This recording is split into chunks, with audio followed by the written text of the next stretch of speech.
নমস্কার ভিউয়ার্স, প্রিয়াঙ্কা লাইফস্টাইলে পেজে আপনাদের আমন্ত্রণ জানাই।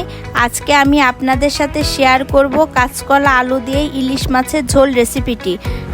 প্রথমে ইলিশ মাছগুলো লবণ হলুদ দিয়ে মাখিয়ে নিতে হবে এবং রেস্টে রাখতে হবে কিছুক্ষণ।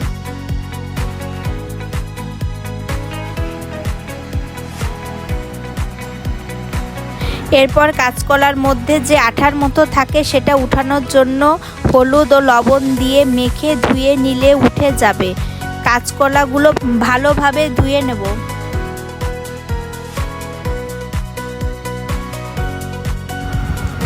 এবার কড়াইতে তেল গরম করে একে একে হলুদ লবণ দিয়ে মেখে রাখা ইলিশ মাছগুলো দিয়ে দেব।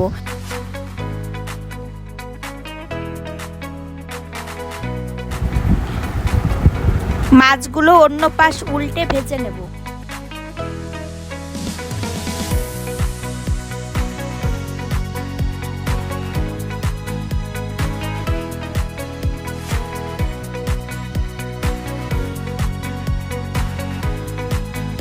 মাছগুলো উল্টানোর পর ঢাকনা দিয়ে ঢেকে দেব। মাছ বেশি ভাজা যাবে না। এরপর মাছগুলো ভেজে নেওয়ার পর প্লেটে উঠিয়ে নেব।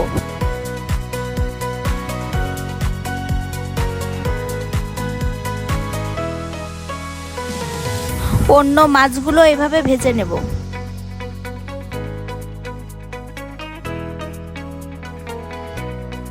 মাছ ভাজার তেলের মধ্যে 1 চামচ কালো জিরা, 4-5টা কাঁচা ঝাল ফোড়ন দিয়ে তার মধ্যে ধুয়ে পরিষ্কার করে রাখা কাঁচকলা আলু দিয়ে দেব।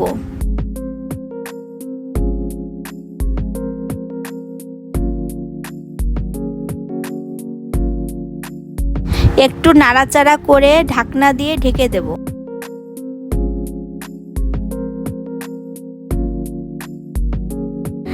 ঢাকনা উঠিয়ে কাঁচকলা একটু ভাজার মতো হলে তার মধ্যে পরিমাণ মতো হলুদ, লবণ, 4টা কাঁচামরিচ দিয়ে জিরা আমি বেটে রেখেছিলাম সেটা দিয়ে দেব।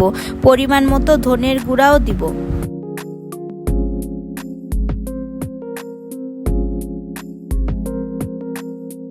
এরপর সব উপকরণ দেবার পর একটু নাড়াচাড়া করে ঢেকে দেব। ঢাকনা খুলে মশলা একটু কষানো হলে পরিমাণ মতো জল দিয়ে ঢেকে দেব।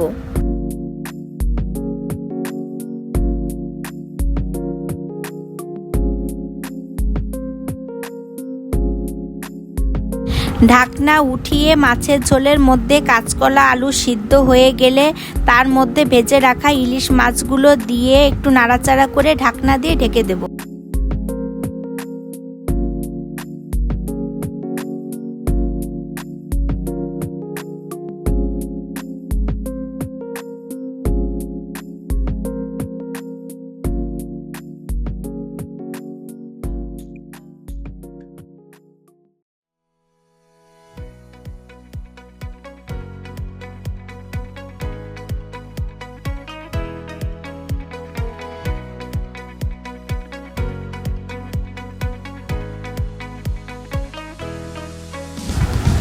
আমার কাঁচকলা আলু দিয়ে ইলিশ মাছের পাতলা ঝোল রেডি। এবার গরম ভাতের সাথে পরিবেশন করুন কাঁচকলা আলু দিয়ে ইলিশ মাছের পাতলা ঝোল।